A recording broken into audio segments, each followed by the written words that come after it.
വിരുദ്ധ സമ്മേളനമാണ് നടത്തുന്നത്. അപ്പോൾ കോഴിക്കോടും കാസർഗോഡും മലപ്പുറത്തും ഇങ്ങ് വന്ന് കൊല്ലത്ത് വരെ ഈ പ്രസംഗമുണ്ട്. 5 ജില്ലകളിലാണ് ഉദ്ദേശിക്കുന്നത്. അപ്പോൾ ഇതേ രീതിയിലല്ലേ അദ്ദേഹത്തിന് പ്രസംഗിക്കാൻ കഴിയുകയുള്ളൂ? കാരണം CPM-ന്റെ നിലപാട് അതാണ്, ഈ മുസ്ലിം വിരുദ്ധമാണ് CAA എന്നുള്ളതാണല്ലോ. അപ്പോൾ അതല്ലേ അദ്ദേഹത്തിന് പറയാൻ കഴിയുകയുള്ളൂ. അതിൽ നിന്ന് വ്യതിചലിച്ച് എങ്ങനെ പോകാൻ കഴിയും? കാസർഗോഡ് ചെയ്ത അതേ പ്രസംഗം തന്നെയാണ് അദ്ദേഹം മലപ്പുറത്തും ആവർത്തിച്ചത്. പിന്നെ അതിനകത്ത് ഈ ഭാരത് മാതാ കി ജയ് കൂടി വന്നു. കാരണം അസീമുള്ള ഖാനാണ് ഭാരത് മാതാ കി ജയ് ആദ്യം വിളിച്ചത്. അതിപ്പോൾ സംഘപരിവാർ അറിഞ്ഞു കഴിഞ്ഞാൽ അവരിനി അത് മാറ്റി പറയുമോ എന്നുള്ള പരിഹാസങ്ങൾ അദ്ദേഹത്തിന്റെ വാക്കുകളിൽ ഉണ്ടായിരുന്നു. അതുപോലെ തന്നെ ജയ് ഹിന്ദിന്റെ കാര്യത്തിലും.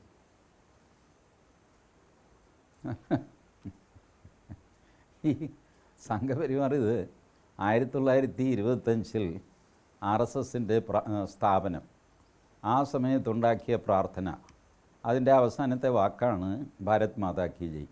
അതുണ്ടാക്കിയത് ആരുമായിക്കോട്ടെ, RSS അന്ന് മുതൽ ഭാരത് മാതാ കി ജയ് വിളിക്കുന്നുണ്ട്. പിണറായി വിജയൻ ഇപ്പോഴാണല്ലോ കണ്ടുപിടിച്ചത് അസീമുള്ള ഖാനാണ്. ഏത് ഖാനെങ്കിലും ആയിക്കോട്ടെ, അത് കണ്ടുപിടിച്ച സ്ഥിതിക്ക് പിണറായി വിജയൻ്റെ പ്രിയപ്പെട്ട കമ്മ്യൂണിറ്റിയായ മുസ്ലിം കമ്മ്യൂണിറ്റി എന്നാണ് ഈ മുദ്രാവാക്യം വന്നത് എന്ന് പിണറായി വിജയൻ തന്നെ പ്രഖ്യാപിക്കുന്ന സ്ഥിതിക്ക് അദ്ദേഹം ഒരേ ഒരു തവണ ഭാരത് മാതാ കി ജയ് വിളിക്കുന്നത് കേൾക്കാൻ ഞാനും കാത്തിരിക്കുന്നു. അദ്ദേഹം വിളിക്കില്ല, അദ്ദേഹം വിളിപ്പിക്കുകയുമില്ല. അസീമുള്ള ഖാൻ ഉണ്ടാക്കിയതാണ് കേട്ടോ എന്ന് ഒരു മുസ്ലിം സദസ്സിനോട് പിണറായി വിജയൻ പറയുമ്പോൾ അതുകൊണ്ട് ധൈര്യമായിട്ട് നിങ്ങൾ വിളിച്ചോളൂ എന്ന് പറയണ്ടേ? ഞാൻ ധൈര്യമായിട്ട് വിളിക്കുന്നു എന്ന് പറയണ്ടേ? അതിനുള്ള തൻ്റെ ഇടമൊന്നും പിണറായി വിജയനില്ല. കാരണം ആ ഭാഗത്ത് ഭാരത് മാതാ കി ജയ് വിളിച്ചു കഴിഞ്ഞാൽ ഉണ്ടാവുന്ന തിരിച്ചടി എത്ര വലുതാകും എന്ന് പിണറായി വിജയൻ അറിയാം.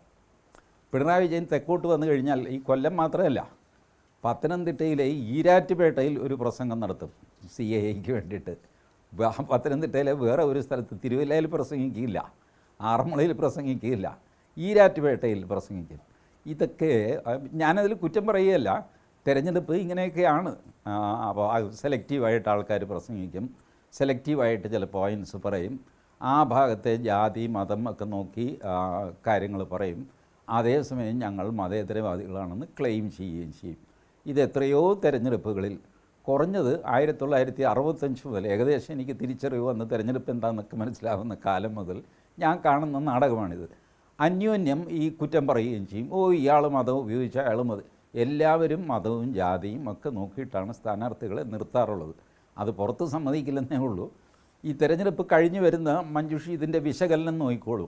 ഞാൻ തെരഞ്ഞെടുപ്പ് വിശകലന വിദഗ്ധനല്ല, പക്ഷേ ഈ വിദഗ്ധന്മാരെ വിളിച്ചു കഴിഞ്ഞാൽ അവരാദ്യം പറയാൻ പോകുന്നത് ഇവിടെ തോറ്റതിൻ്റെ കാരണം ഈ സമുദായമാണ്, ആ സമുദായമാണ്, ഇവിടെ മുസ്ലിം കൺസോളിഡേഷൻ ഉണ്ടായി, അവിടെ ഹിന്ദു കൺസോളിഡേഷൻ ഉണ്ടായി, ഈഴവ കൺസോളിഡേഷൻ ഉണ്ടായി, സുകുമാരൻ നായർ ഇത് പറഞ്ഞു, ഇങ്ങനെയൊക്കെയാണ് വിശകലനം വരിക.